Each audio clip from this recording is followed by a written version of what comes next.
yourself. Go interview yourself.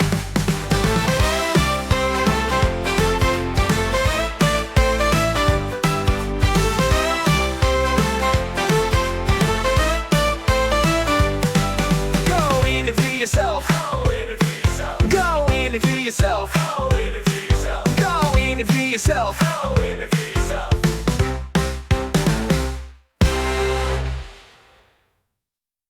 You've had such a varied career, from being a certified nurse's aide to a tattoo artist.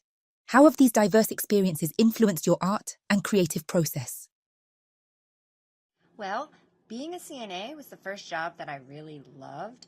I worked in a nursing home and the temporary care floor, so I was able to meet and get to know many older people from a wide array of backgrounds. Hearing their varied stories about the things that they loved and what brought them joy made me realize really early on that it's the tiny moments that matter the most in life. It's those itty-bitty moments of joy that are sometimes few and far between, that you have to remember to hold on to and cherish. So my favorite part of being a tattoo artist was doing cover-up tattoos. I loved taking something that was a sore point and turning it into something that the client could love to look at again. This was kind of the moment where I really began to connect art with joy, and that's when it became meaningful for me. What was the turning point that made you decide to focus on digital art, especially after your spinal fusion surgery?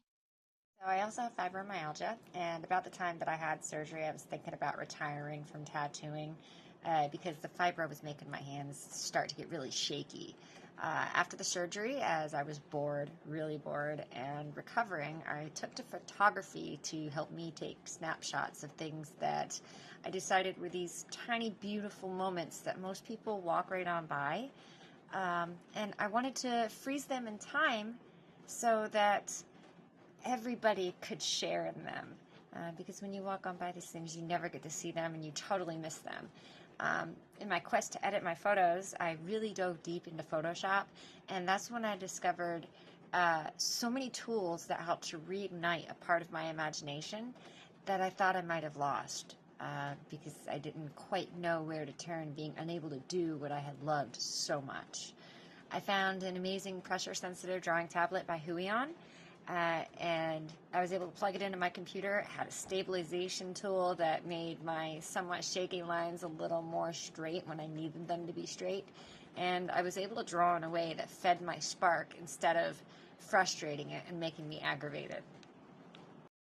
How do you blend traditional and digital methods in your art? Do you have a preference between them? Blending traditional methods and digital methods is currently one of my favorite things to do. Sometimes I use AI, and by inputting a photo of my work, like a physical painting, along with another photo of a different physical painting, I'm able to blend the two together. And when I add words like surreal to it, it gives me a whole range of images that I can use as inspiration to then paint later. It also opens me up to things that I maybe never would have thought about. Photoshop also has some pretty cool tools for tweaking. So once I create something digitally that I'm really happy with, I recreate it physically, typically on canvas.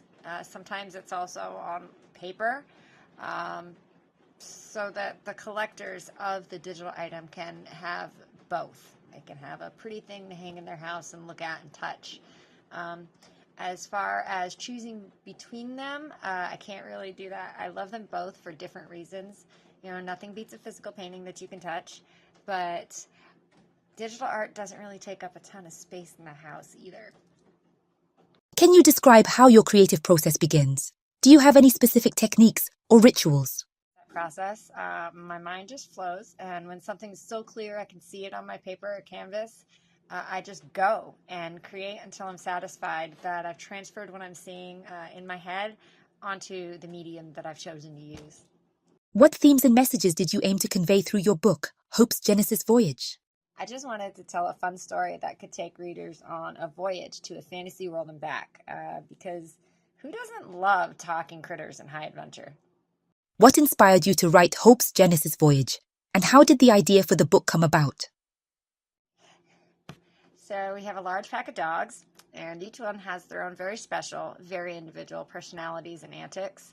I began imagining if there was a place where they could talk, what a day with them might look like, what this place might look like, where would it be.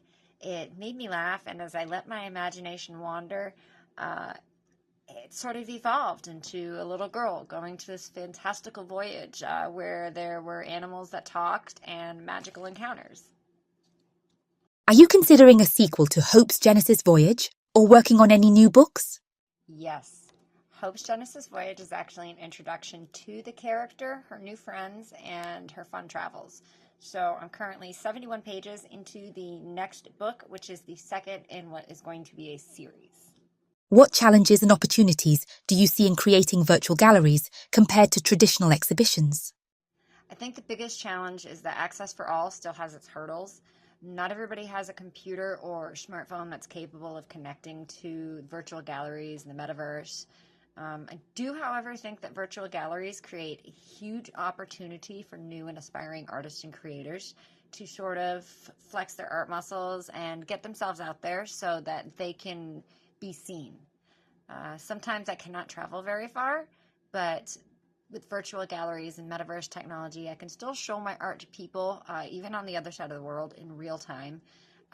It's been really empowering and inspiring for me, and I think that it's a fantastic tool that so many artists could grasp and use to better their position in the art world.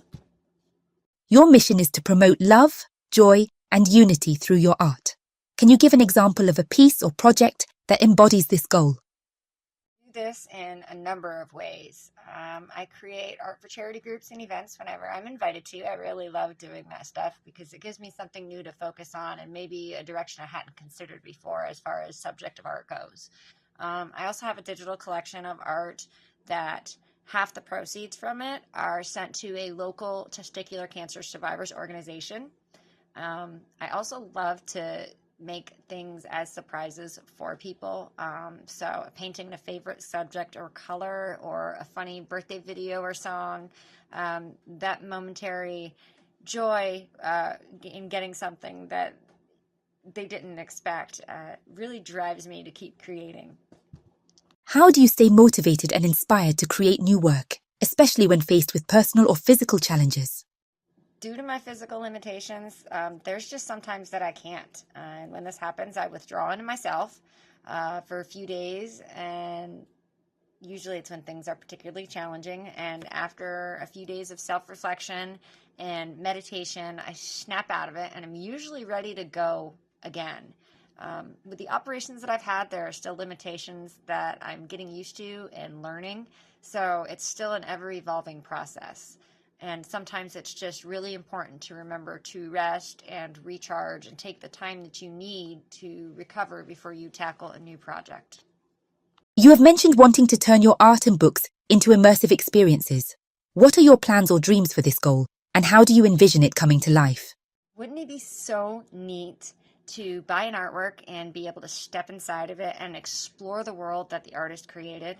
Or go run through Bluebell Forest with the creatures in Hope's Genesis Voyage? With the 3D, VR, and AR, and even the newest sensory technology being developed and created, turning the story into an experience is something that's entirely imaginable and possible. I see it as being right around the corner where smaller creators like myself can easily create a world that anybody can just hop right into, where it's a simple process. Yeah, for example, my book, I would love to turn Hope's journey into something that you could accompany her on in the same way as VR can place you in a video game or AR can bring the game into reality. I think that there's a whole lot of untapped potential there, and I'm really excited to see where the future brings. Is there a piece of advice or a personal philosophy you live by that you'd like to share with aspiring artists or creators? If you do what you love, you'll never work a day in your life. I'm a huge supporter of following the things that speak to your soul and creating what makes you happy. The best advice that I can give to aspiring artists is to do just that. Your natural light will attract what is meant for you and you alone. Also, never stress about things that you can't control. It's not going to change anything, and the only actual purpose it's going to serve is to kill you faster. None of us have any time for that. Go interview yourself. Go interview yourself.